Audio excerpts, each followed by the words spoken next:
Bueno, voy a hablar sobre la Era del Vacío. La Era del Vacío de Giles es un libro que nos ayuda a entender cómo ha cambiado la forma en que vivimos, pensamos y sentimos en la sociedad actual, desde los aspectos culturales hasta lo social.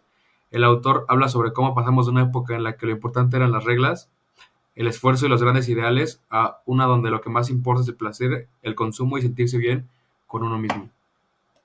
En este mundo moderno, cada persona busca ser única, vivir a su manera y construir su identidad a partir de lo que compra, lo que consume y cómo se muestra. La personalización de la experiencia y la fragmentación de los valores tradicionales han configurado una nueva forma de ser en el mundo. Un individuo narcisista, móvil, autónomo, pero también inestable, que vive en una sociedad flexible, seductora y desprovista de grandes relatos ideológicos. Yields no juzga estos cambios, sino que los analiza y con claridad para mostrar cómo vivimos en una sociedad más libre, pero también más superficial y cambiante. En lo que denomina la era del vacío, es el modernismo perdió poder y las vanguardias perdieron su parte provocativa. De esta manera ya no se genera tensión entre los artistas innovadores y el público ya no se opone a la libertad de lo nuevo. El cambio llegó con la cultura de masas que le dio a la sociedad ideas de libertad, deseo, placer y creatividad que ya no solo le pertenecía a los artistas, sino a la vida cotidiana de las masas.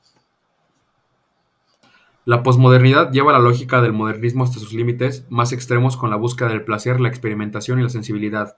Esto se vuelve centro de los valores cotidianos.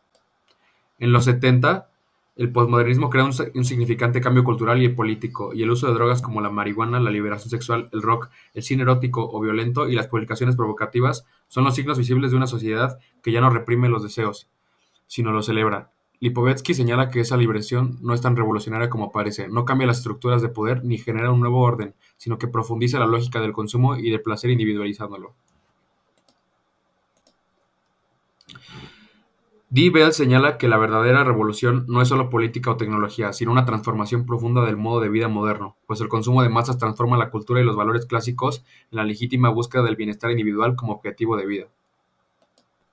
El consumo tiene dos lados. El primero permite autonomía, elección y personalización. Cada quien define su identidad a través de lo que elige, pero por otro lado, es un sistema altamente estructurado donde los objetos, las modas y los deseos son diseñados por industrias culturales, publicitarias y tecnologías.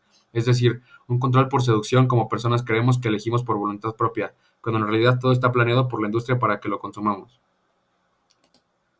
La cantidad de productos y estilos disponibles permite a cada persona formar una identidad particular. Esto desestabiliza identidades que antes eran fijas, como el género o la edad. Las barreras entre lo masculino y lo femenino. Se aceptan nuevas formas de expresión. El individuo ya no está definido por el grupo de origen, sino por cómo se presenta, se siente y se transforma constantemente.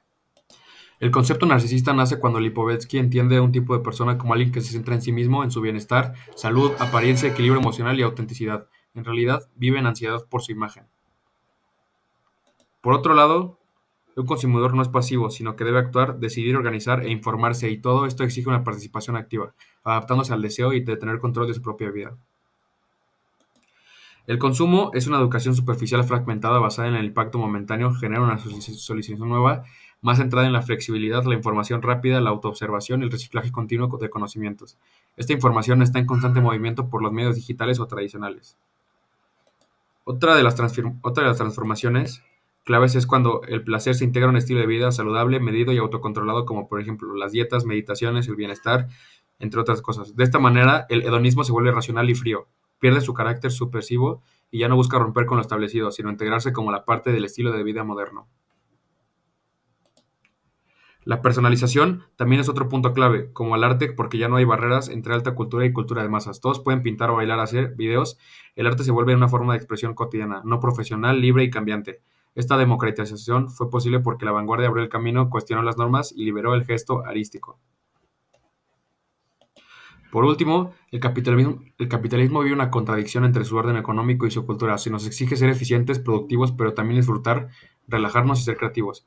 Este choque entre lógica económica y lógica cultural genera tensiones permanentes en el sujeto moderno y podría ser una de las causas profundas de la crisis del sistema.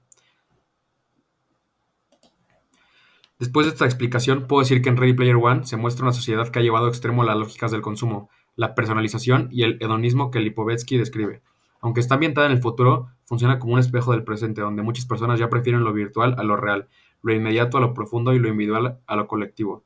También podemos ver cómo todo está controlado a pesar de que Lipovetsky afirma que en esta era todo está hecho para que creas que eliges libremente, pero en realidad eliges dentro de un sistema ya diseñado. Dentro de la película lo vemos cuando todos creen tener libertad en el oasis, pero la corporación villana quiere controlar todo desde dentro, limitando libertad y explotando el sistema.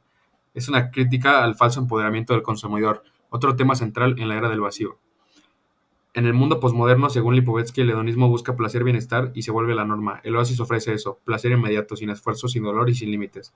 Pero Spielberg también muestra el peligro de eso. Si todo es placer, se pierde en el contacto con la realidad, con los vínculos reales, con los problemas del mundo. Al final, los personajes entienden que hay que volar a conectar con el humano para crear un equilibrio.